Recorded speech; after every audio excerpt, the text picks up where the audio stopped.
Last week, let me start with this. Jesus didn't come to change God's mind about us, but to change our minds about God. Last week, I talked a little bit about people being afraid of just even saying the name God. Embarrassment or fear. And why is that? Maybe it's because of what we believe about God and the stories we tell about God and the truths we think are truths about God, but they're really distortions. So, fearful and embarrassed talking about God if it's all that stuff, huh? Because of what we've made of God in our own image. Fearful image, judging image, wrathful, angry image. So why would we want to talk about that God? Well, that's not the true God. And so I don't have embarrassment or fear of talking about God or even talking about Jesus. And with Jesus, it's the same thing. People don't want to talk about Jesus because, fear or embarrassment, I don't know what it is. But not me.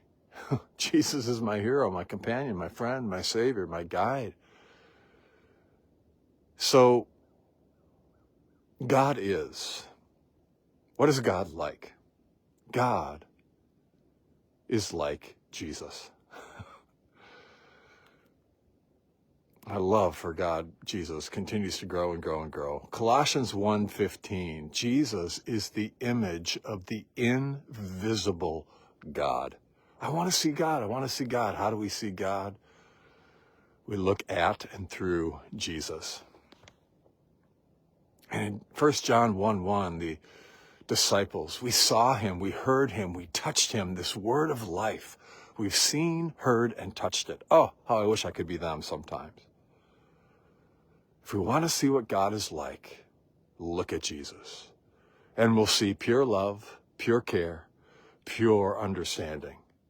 Like Father, like Son, like Father. See Jesus sharing the story of the prodigal son as he teaches the people who are fearing that they're separated from God in some way and have done something so terrible and horrendous that they could never come back to God. And see Jesus speaking about the mercy, grace, forgiveness of God. Amazing. See him healing a leper and freeing that man from guilt, from shame, from diseases of the body and the mind. See him forgiving the woman who was so ashamed and caught. Seeing him forgive her with complete love, holding nothing against her and saying, I do not condemn you. Never have, never will. See him through the ministry, his ministry, crucifixion, resurrection, showing us what real love looks like. A pure, incredible, unbelievable, everlasting love that the world had never really seen before. So the problem is we truly believe in Jesus, and the problem is we truly don't believe in Jesus. We believe in the Jesus that we made in our own image, huh? So how is it possible to live in this love, to breathe in this love, to know this love, to have this love in life better than we could even imagine? Well, Mark 9 has a beautiful story where this father brings his son to Jesus, and Jesus says, if you believe, all things are possible. He says, Lord, I believe, but help me overcome my unbelief. And then we have Jesus in John 15 saying, live in my love. But how do we do this? Well, here it is. We choose. We make the choice to choose to believe that what Jesus shows us, says to us, and demonstrates to us about God's love is true. Any other image of God that is not love is not true. But it's often in our minds, isn't it? Be done with any other thought or image that is in contrast to the ultimate truth of 1 John 4:8. God is love. This is how God showed his love among us. He sent his one and only Son into the world that we might live through him, that we might see through him, that we might know him through him.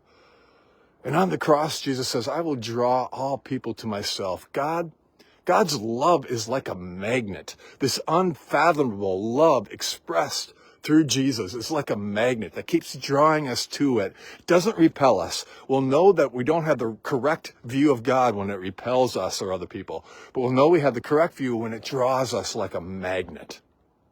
And in 1 John 4:18, Jesus says about Jesus, perfect love casts out fear. There is no fear in love. So if there is a thought of fear or a feeling of fear or experience of fear in our minds, in our lives, it's in contrast to this message of God is love. Dismiss it.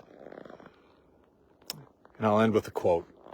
We must not make the mistake of saying, I already know what God is like, and now I know that Jesus is God.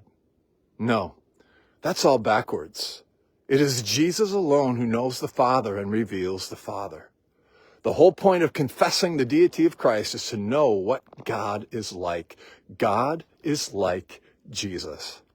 Every other idea about God, no matter where it comes from, must bow to the revelation of God as seen in Jesus Christ. When you've seen Jesus, you've seen God. God is like Jesus. Take that to the bank, huh? May we believe it. So until next time, may you live all the days of your life in love to you.